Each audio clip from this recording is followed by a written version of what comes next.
और इसी के साथ ही प्रोग्राम का बाकायदा आगाज़ करते हैं। प्रोग्राम के पहले सेगमेंट में हम बात करेंगे बच्चों की एजुकेशन के हवाले से। जब हम पढ़ते हुए आए थे तो हमें कहा गया था कि आपने जो किताब में लफ्ज़ लिखा है वैसे ही वर्ड टू वर्ड जो है वो देना है।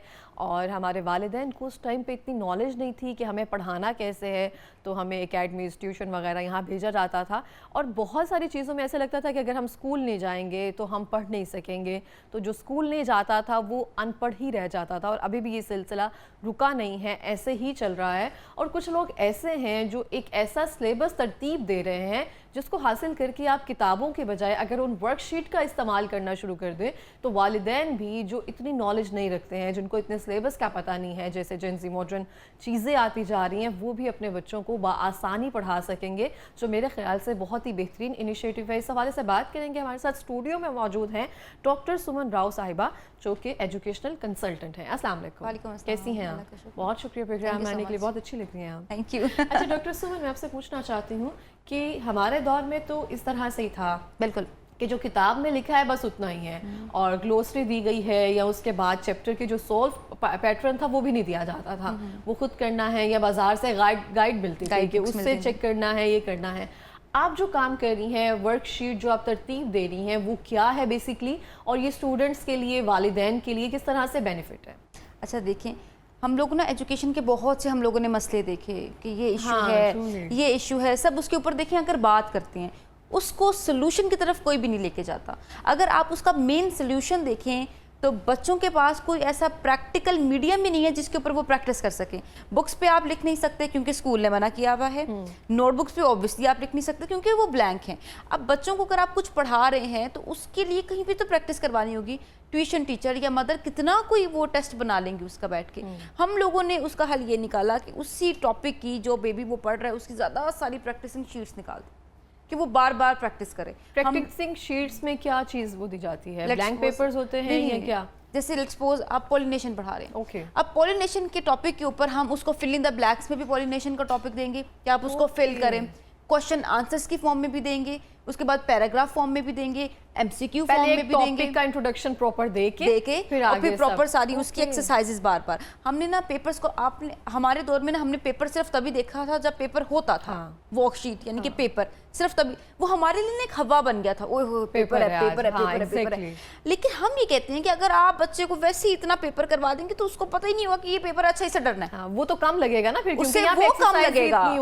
हमें क्वेश्चन दिया जाता है स्कूल में 2 + 2 = 4, और जब पेपर में आता है तो वो पूछते हैं 2 + 2 = 4 वाई। अब वाई तो पढ़ाया ही नहीं था कि भाई वाई। तो हम ये कहते हैं कि जब आप बच्चे को एक ही कॉन्सेप्ट डिफरेंट फॉर्म्स में करवा देंगे तो जितना उसका कॉन्सेप्ट क्लियर होगा वो क्रिएटिव होगा, और तीसरी चीज़ है वो किसी चीज़ से डरेगा नहीं कि यार ये मैं सॉल्व नहीं कर पाऊंगा क्योंकि उसने एक ही चीज़ की 100 दफ़ा प्रैक्टिस की हुई है। बिल्कुल इस तरह से हम देखते हैं, जैसे हमें एक सवाल दिया जाता था, अगर उसको चेंज करके कहते हैं ना कि बना दिया, सेम सवाल था लेकिन उसकी वर्डिंग चेंज कर दिया तो हमारी समझ से बाहर था। हम टीचर्स का इंतजार कर रहे थे ये आउट ऑफ सिलेबस आया है, हाँ ये आउट ऑफ सिलेबस आ गया, ये आप हमें प्लीज समझाएं। हालांकि वो आउट ऑफ सिलेबस नहीं था, नहीं होता है, वो ये होता है कि थोड़ा सा वो आपके माइंड के साथ खेल रहे होते हैं। लेकिन देखिए माइंड के साथ अब तब खेलें जब आपने पहले माइंड के साथ खेलना सिखाया भी हो, आपने बताया भी हो। हमारी बुक्स के अंदर इतनी मुश्किल से वर्ड्स लिखे हुए होते हैं। मैं आपके साथ फारसी में बात करने लग दूं just to pretend myself के यार मैं कोई एक बहुत बड़ी और बहुत कोई इंग्लिश में, आपको समझ ही ना है फायदा। अब वही चीज़ अगर हम बेबीज की लेवल पे जाके देखिए, छोटे छोटे बेबीज के लिए इतनी मुश्किल वर्ड्स लिखे हुए होते हैं और उनको टीचर काट के उसका इजी मीनिंग लिखवा रहे होते हैं, तो आप पहले कोई एक ऐसा इजी मीडियम, कोई ऐसा मीजियर इजी चीज़ लिखते हैं उसको वो अब्जॉर्ब कर सके। हमारा मोटिव फैशन शो नहीं है, हमारा मोटिव ये नहीं है कि आप बच्चे को बहुत कोई हार्ड चीज़ सिर्फ दिखा दो। हमारा मोटिव ये हमारे बच्चे पढ़े, जैसे कि समझ आए। हमारे देखिए ना, आपने जैसे कहा कि टारगेट ऑडियंस को जब हम कहते हैं कि लैंग्वेज बैरियर ना आए, तो वही चीज़ अगर हम बच्चों के साथ इस्तेमाल करें तो वो कैसे ही वो आगे ग्रो कर सकेंगे। जैसे आपने कहा ना, हम उनका आसान लफ्ज मतलब सिखा रहे होते हैं, ऊपर लिख रहे होते हैं, टीचर्स कटिंग कर रहे होते हैं, खुद बच्चे नोट्स बना रहे होते हैं। देखिए आप मैट्रिक के भी बच्चे उठा लें तो वो बुक से नहीं पढ़ते, बेचारे अपनी नोट्स बना रहे होते हैं क्योंकि इंसान को अपनी जो हैंड राइटिंग है वो ज़्यादा समझ आती है, लेकिन इजी वर्ड्स भी ज़्यादा अच्छे समझ आते हैं। गाइडलाइंस क्यों दी जाती हैं? आसान बुक्स में वो क्यों नहीं काम कर सकते? क्योंकि वही काम गाइड बुक्स जो हैं वो शॉर्ट फॉर्म में कर देते हैं, नोट्स की फॉर्म में, बुलेट्स की फॉर्म में, तो ये काम बुक्स पे भी तो हो सकता है ना। ये बहुत अच्छा पॉइंट है। तो अब तक कितने बच्चे जो हैं या वालिदैन हैं जो आपके काम से सेटिस्फाई हैं? मुझे तो सुनकर बहुत मजा आ रहा है कि हमारा टाइम पे होता तो इतना प्रॉब्लम नहीं होती एक तरह से। अभी हमारे पास पाकिस्तान में तकरीबन 5.5 लाख स्टूडेंट है जो, और अभी हमें स्टार्ट किए हुए ओनली 1 ईयर हुआ है। आप यकीन करें हमें इतना मैसिव रिस्पॉन्स है ना पेरेंट्स का। लास्ट ईयर हम लोगों के जो समर पैक्स थे हम लोगों ने शट डाउन कर दिया था कि हम नहीं सेल आउट कर पा रहे हैं क्योंकि उसकी सेल इतनी ज़्यादा हो गई थी। अब उसकी रीज़न ये थी, आप समर वेकेशंस के अंदर अगर समर पैक्स देखेंगे ना स्कूल के, तो वो सिर्फ और सिर्फ टेक्स्ट होगा और वो चीज़ें भी उसके अंदर इंक्लूड की हुई होती हैं जो पढ़ाई ही नहीं थी। और उनका बच्चे घर से कवर करके आए। हाँ, मोटिव सिर्फ ये होता है कि इसको लिख दें ताकि ये नंबर लग जाए, याद करें ना करें, कुछ करें ना करें। हम लोगों का मोटिव ये था कि आप बच्चों को समर वेकेशन में एटलीस्ट सिर्फ क्रिएटिव बनने, उनकी रीडिंग, उनकी राइटिंग और क्रिएटिविटी। आप ये सिर्फ 3 चीजें कवर करवा लेंगे तो आप यकीन करें कि आपका बच्चा जब नेक्स्ट स्कूल जाएगा तो वो रेडी होकर जाएगा। He will be ready to answer every question what is asked by the teacher. लेकिन हमारे यहाँ पे ऐसा होता नहीं, सिर्फ टेक्स्ट। इस तरह से अब स्कूल्स जो हैं वो भी हमारी वर्कशीट्स पर बहुत प्रेफरेंस देने लग पड़े, क्योंकि जब एक चीज़ अच्छी आती है और पेरेंट्स जाकर स्कूल में बताते हैं कि हम कैम्ब्रिज वर्कशीट्स अपने बच्चों को यूज़ करवा रहे हैं, वेरी इफेक्टिव हैं। आपने देखा है इंग्लिश को ना एज अ सब्जेक्ट पढ़ा देते हैं इन होल, उसके अंदर कॉम्प्रीहेंशंस को आइडेंटिफाई नहीं किया जाता, ग्रामर के पार्ट को सेपरेटली नहीं उस तरह से पढ़ाया जाता, वोकेबलरी को भी नहीं करवाया जाता, स्पेलिंग्स को भी नहीं करवाया जाता। अब वो 9th या 10th या A levels में जाकर वो सब चीजें सेपरेट की जाती है, नहीं तो सारा हम इकट्ठा ही पढ़ते हुए आ रहे होते हैं। इकट्ठा ही पढ़ते हैं। हम लोगों ने अपनी वर्कशीट्स के अंदर हर एक चीज़ को, एक पार्ट को डिफरेंट सेगमेंट में पढ़ाया ताकि बेबी के लिए आसानी हो। हमने नहीं पढ़ना, बच्चे ने पढ़ना है, तो हम बच्चे लेवल पर जाकर देखेंगे कि उसको इस टाइम पे क्या चीज़ ज़्यादा अच्छी समझ आ रही है।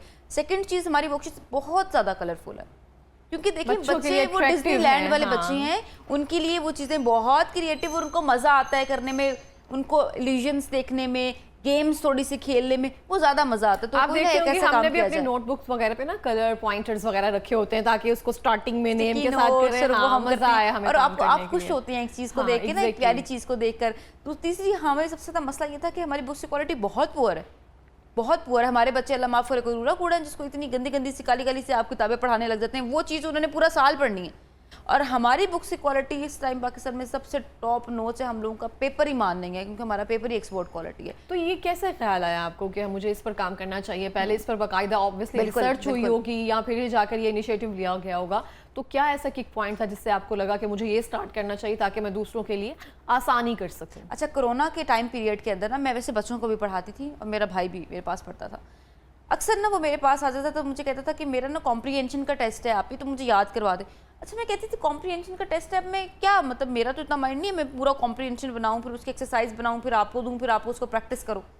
ठीक है, वहाँ से मुझे आइडिया आया, चलो वर्कशीट्स होती है ना वो जनरेट करके इसको दे देती हूँ, प्रिंट निकाल के वो देना स्टार्ट की। फिर कोई भी कॉन्सेप्ट मुझे कहता था ना करवा दे मुझे, तो मुझे नहीं समझ आती थी कि कितना मैं कितना को लिख सकती हूँ ना इसका।